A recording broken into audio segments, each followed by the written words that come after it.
আসসালামু আলাইকুম। শুরু করছি আমি পদ্মজা উপন্যাসের পঞ্চম পর্ব দিয়ে। আগের পর্বগুলো যারা দেখতে চান অবশ্যই আমার ডেসক্রিপশন অথবা কমেন্ট বক্স চেক করে দেখবেন। লাহোরি ঘর দুভাগে ভাগ করা হয়েছে চাদর টানিয়ে। এক পাশের চৌকিতে হেমলতা এবং মোর্শেদ থাকেন, অন্য পাশের চৌকি পদ্মজা, পূর্ণা ও প্রেমার দখলে। লাহোরি ঘরের পেছনের দরজা আপাতত প্রধান দরজা হিসেবে ব্যবহৃত হচ্ছে। পেছনে অনেক কচু গাছ ছিল। হেমলতা মোর্শেদকে নিয়ে জায়গা খালি করেছেন। এরপর সেখানে মাটির চুলা তৈরি করা হয়েছে। বড় সড়কে ওঠার জন্য ঝোপঝাড় কেটে শুরু করে পথ করা হয়েছে। এতে মোর্শেদের সাহায্য ছিল না। হেমলতা দুই মেয়েকে নিয়ে একাই করেছেন। শুটিং দলে অনেক পুরুষ। পদ্মজাকে ভুলেও তাদের সামনে দিয়ে আসা যাওয়া করতে দেওয়া যাবে না। হেমলতার মাঝে মাঝে ইচ্ছে করে পদ্মজার মুখ পুড়িয়ে দিতে। পরক্ষণেই নিজের উপর ঘৃণা চলে আসে। কি করে নিজের মেয়ের প্রতি এমন মনোভাব আসতে পারে? অথচ পদ্মজার হাতে সূচ ফুটলে হেমলতার মনে হয় নিজের শরীরে আঘাত লেগেছে। কি যেন এত টান পদ্মজার প্রতি? ভেতরে ভেতরে হেমলতা এই প্রশ্নের উত্তর জানেন, শুধু প্রকাশ পায় না, না জানার ভান ধরে থাকেন। আম্মা, আজ আমি রাধি? পদ্মজার প্রতিদিনের প্রশ্ন। হেমলতা রাখতে দিবেন না জানা সত্ত্বেও পদ্মজা প্রতিদিন অনুরোধ করে। হেমলতা বিপদ আপদ ছাড়া পদ্মজাকে রান্নাঘরে পাঠান না। সোনার শরীরে মাটির চুলার কালি লাগাতে হেমলতার মায়া লাগে। তিনি হাসেন। পদ্মজা মুগ্ধ হয়ে দেখে। হেমলতার বয়স 36, শ্যামলা চেহারা, দাঁতগুলো থপথপে সাদা, চোখের মণি অন্যদের তুলনায় বড় আর গাঢ় কালো। চোখ দুটিকে গভীর পুকুর মনে হয়, সিমসাম গরম। পূর্ণা যেন মায়েরই কিশোরী শরীর, তবে তারা তিন বোনই মায়ের মতো চিকন আর লম্বা। আচ্ছা, আজ রাতবি তুই? পদ্মজা ভাবেনি অনুমতি পাবে। আদরে উল্লাসে প্রশ্ন করে, সত্যি আম্মা? যা জলদি, আসরের আজান কবে পড়েছে? পদ্মজা রান্নার প্রস্তুতি নিতে থাকে। পূর্ণা আর প্রেমা হিজল গাছের নিচে পাটি বিছিয়ে লুডো খেলছে। প্রেমা বাটপাড়ি করে। এই নিয়ে কিছুক্ষণ পর পর তাদের মাঝে তর্ক হচ্ছে। সকালে বৃষ্টি হয়েছে। রান্না করতে গিয়ে পদ্মজা ভেজা মাটি সোদা গন্ধ পেল। কি সুন্দর অনুভূতি! মোর্শেদ পদ্মজাকে রাখতে দেখে কপাল কুঁচকে ফেললেন। ঘরে ঢুকে হেমলতাকে মেজাজ দেখিয়ে প্রশ্ন ছুড়ে দিলেন, এই সেরি রান্দে কেন? হেমলতা নির্লিপ্তভাবে জবাব দেন, আমি বলেছি। কতদিন কইছি এই সেরির হাতের রান্ধনা মানে না খাওয়াইতে? মোর্শেদের কঠিন স্বর পদ্মজার কানে আসে। মুহূর্তে খুশিটুকু ফাটা বেলুনের মতো চুপসে যায়। সে জানে এখন ঝগড়া শুরু হবে। তার আম্মা আবার অনুচিত কথাবার্তা মাটিতে পড়তে দেন না। তার আগেই জবাব ছুড়ে দেন, খেতে ইচ্ছে না হলে খাবা না। রাতবেলা না খাইয়া থাকবা মামি? খাবার রেখেও যদি না খেতে চাও সেটা তোমার সমস্যা। আমি বা আমার মেয়ে কেউই না করিনি। মোর্শেদ কিছু নোংরা কথা শোনাতে প্রস্তুত হন। হেমলতা সেলাই মেশিন রেখে উঠে দাঁড়ান। তিনি যেন বুঝে গিয়েছেন মোর্শেদ কি বলবেন। আঙুল তুলে শাসিয়ে মোর্শেদকে বলেন, এই নোংরা কথা উচ্চারণ করলে আমি আজ তোমাকে ছাড় দেব না।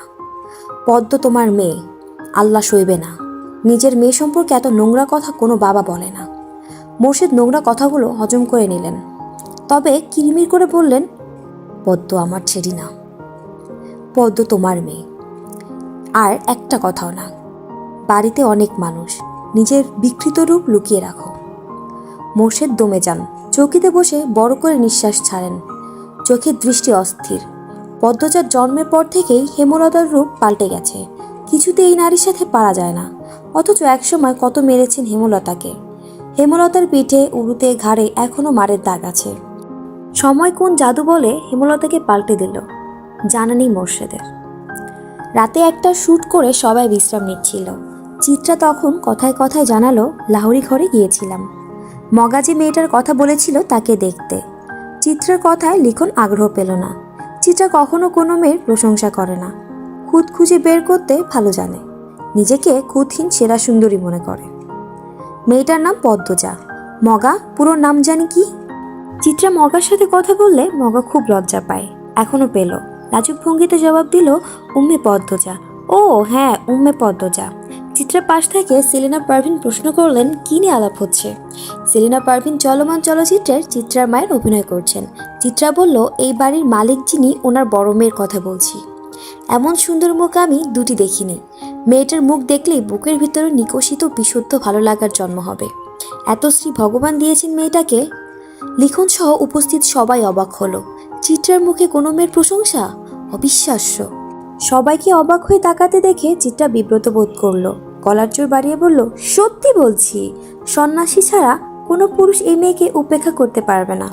পদ্মজাকে নিয়ে বেশ খানিকক্ষণ কথা বা আলোচনা চলল। আগ্রহ বেশি ছিল লিখনের।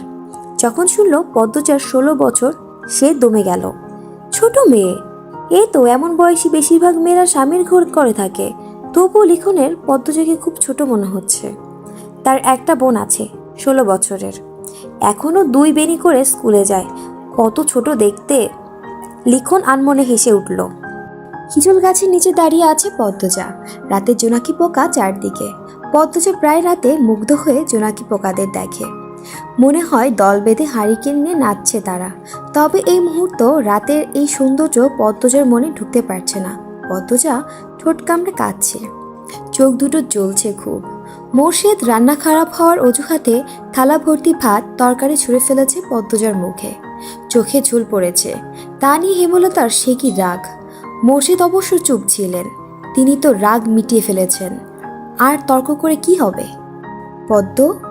পদ্মজা তাকালো। হেমলতা ভেজা কণ্ঠে প্রশ্ন করলেন, খুব জ্বলছে রে মা? পদ্মজা জবাব দিতে পারল না, ঠোঁট ভেঙে কেঁদে উঠল। মা ছাড়া পৃথিবীতে আর কেউ নেই তার। মায়ের আদর ছাড়া কারো আদর পাওয়া হয়নি। সবাই তার দোষ খোঁজে। হেমলতার বুক চিরে দীর্ঘশ্বাস বেরোলো। পদ্মজা ছিচকাঁদুনে, ছোট থেকেই কাঁদছে, তবুও জল ফুরোয় না, মন শক্ত হয় না। এমন হলে তো চলবে না। পদ্মজার কান্নার বেগ বাড়ল। হেমলতা সদ্য কাটা বড় গাছের বাকি অংশে বসলেন। চুপ করে পদ্মজার ফোঁপানো শুনছেন। পদ্মজা শান্ত হয়ে মায়ের পাশে বসল। তার মাথা নত। হেমলতা উদাস গলায় বললেন, এভাবে চলবে না পদ্ম। পদ্মজা তাকালো। হেমলতা বললেন, শোন পদ্ম, কেউ আঘাত করলে কাঁদতে নেই, কারণ মানুষ আঘাত করে কাঁদানোর জন্যই। আর যখন উদ্দেশ্য সফল হয় তখন তারা শান্তি পায়। যে আঘাত করলো তাকে কেন শান্তি দিবি? শক্ত থাকবি, বুঝিয়ে দিবি যে তুই এত দুর্বল নয়। কান্না সাময়িক সময়ের জন্য মন হালকা করে, পুরোপুরি নয়। যে তোকে আঘাত করবে তাকে তুই তোর চালচলন দিয়ে ছিন্ন ভিন্ন করে দিবি। তখন তার মুখটা দেখে তোর যে শান্তিটা হবে, সেটা কান্না করার পর হবে না। এই শান্তি স্থায়ী। হেমলতার কথায় পদ্মজার উপর প্রভাব ফেলল না। সে করুণ স্বরে বলল, কিন্তু আব্বার ব্যবহার আমার সহ্য হয় না আম্মা। আমার সাথে কেন এমন করে আব্বা? তাকে কখনো সামনাসামনি আব্বা ডাকার সুযোগ পেয়েছিস? পাসনি। তবুও কেন আব্বা আব্বা করিস? তাকে তুই পাত্তা দিবি না। তুমি কঠিন, খুব কঠিন আম্মা। তোকেও হতে হবে। আব্বা কেন এমন করে আম্মা? আমি কি আব্বার মেয়ে না? আব্বা কেন বারবার বলেন আমি তার মেয়ে না? হেমলতা চোখ সরিয়ে নেন। পদ্মজা জানে এই জবাব সে পাবে না। দাঁতে দাঁত চেপে কান্না আটকানোর চেষ্টা করল। হেমলতা এক হাত পদ্মজার মাথায় রাখেন। কাঁদিস না আর। মায়ের রং না হয় পাসনি, মায়ের মতো শক্ত হওয়ার তো চেষ্টা করতেই পারিস। পদ্মজা নির্লজ্জ হয়ে আবার প্রশ্ন করল, আম্মা, আমি কি আব্বার মেয়ে না? বলো না আম্মা। পদ্মজার চোখ বেয়ে জল পড়ছে। খুব মায়া লাগছে হেমলতার। বুক ভারী হয়ে আসছে। তিনি আবেগ লুকিয়ে কণ্ঠ কঠিন করার চেষ্টা করলেন। মার খাবি পদ্ম? কতবার বলবো তুই আমার আর তোর আব্বার মেয়ে? কি নাম আমার আব্বার? কি শান্ত কণ্ঠ পদ্মজার। হেমলতা চমকান, তবে প্রশ্ন করলেন না। মেয়েদের সামনে তিনি কখনো দুর্বল হতে চান না। পদ্মজার দিকে ঝুঁকে কণ্ঠ খাদে নামিয়ে বললেন, তোর আব্বার নাম মোর্শেদ মোড়ল। পদ্মজা হতাশ হয়ে দীর্ঘশ্বাস ছাড়ল। মাকে খুব বিরক্ত লাগছে এখন। খুব কঠিন করে বলতে ইচ্ছে হচ্ছে, যাও এখান থেকে, আমার কাছে আর আসবা না, কখনো আসবা না। কিন্তু সে এমন ব্যবহার বাস্তবে কখনো পারবে না, কখনো না। রাতের বাতাসে ভেসে আসছে হাসনাহেনা ফুলের ঘ্রাণ। আকাশে থালার মতো চাঁদ, ঝিরিঝিরি মোলায়েম বাতাস চারদিকে। পদ্মজার চোখের জল শুকিয়ে গেল। হেমলতা ঝিম মেরে বসে আছেন। একসময় নিস্তব্ধতা কাটিয়ে একটা অসহায় কণ্ঠ ভেসে আসলো। মায়েরা তাদের জীবনের গোপন গল্প সন্তানদের বলতে পারে না রে পদ্ম। পদ্মজা তাকালো। হেমলতা ছলছল চোখে তাকিয়ে আছেন। পদ্মজার কান্না পেল। মানুষটাকে এত নরম রূপে মানায় না। পদ্মজার আশ্বস্ত করে বলল, আমি আর কখনো জানতে চাইব না আম্মা। শুটিং দলের একজনও বাড়িতে নেই, সবাই স্কুলের মাঠে গিয়েছে। কয়দিন ধরে নদীর ধারে যেতে না পেরে তৃষ্ণার্ত হয়ে উঠেছে পদ্মজা। এই সুযোগ হাতছাড়া করা যায় না। হেমলতার অনুমতি নিয়ে সে ঘাটে চলে আসলো। ঘাটের সিঁড়িতে বসলো। কয়েক সেকেন্ড পর টের পেল গান বাজছে কোথাও। গানের সুর অনুসরণ করে কয়টা সিঁড়ি নেমে আসে। ঘাটের বাম পাশে বাঁধা নৌকায় একজন পুরুষ বসে আছে, হাতে রেডিও। গানের উৎসব তাহলে এখানেই? পদ্মজা বিব্রত বোধ করলো। উল্টো দিকে ঘুরে ব্যস্ত পায়ে লাহোরি ঘরে চলে আসে। পদ্মজা এত দ্রুত ফিরতে হেমলতা প্রশ্ন করেন, কেউ ছিল? পদ্মজা মাথা নাড়ালো। হেমলতা চিন্তিত স্বরে প্রশ্ন ছুড়লেন, কি বলেছে? দেখতে কেমন? না আম্মা, কিছু বলেনি। আমাকে দেখেনি। মাথার চুল ছাকড়া, মুখ খেয়াল করিনি। এটাই তো লিখন শাহ, নায়ক। পূর্ণা পুলকিত হয়ে বলল। হেমলতা আর কিছু বললেন না। পূর্ণা সারাক্ষণ শুটিং দলটার আশেপাশে ঘুরঘুর করে। হেমলতা বিরক্ত হয়ে পূর্ণাকে কড়া নিষেধ দিয়েছেন আর না যেতে। যদি যায় মার একটাও মাটিতে পড়বে না। পূর্ণা ভয় পেয়েছে, কিন্তু লিখন শাহ আর চিত্রা দেবীর জুটিটা এত ভালো লাগে তার কাছে যে শুটিং না দেখলে দম বন্ধ লাগে। তাই সে চুপিসারে টিনের একটা ছিদ্র করেছে। হেমলতা সেলাই মেশিন লাহোরি ঘরের পেছনে বারান্দায় রেখেছেন। সারাক্ষণ সেখানেই থাকেন। সে সময় পূর্ণা ছিদ্র দিয়ে উকি দেয়, শুটিং দেখে।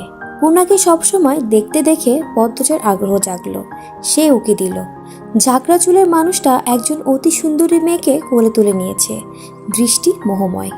প্রেমময় গানের সুরধ্বনি বাড়ি জুড়ে। ক্যামেরা ধরে রেখেছেন কেউ কেউ। গানের শুটিং বোধ হয়। পদ্মজা অদ্ভুত অনুভূতি অনুভব করলো। লজ্জা পেল, চোখ সরিয়ে নিল।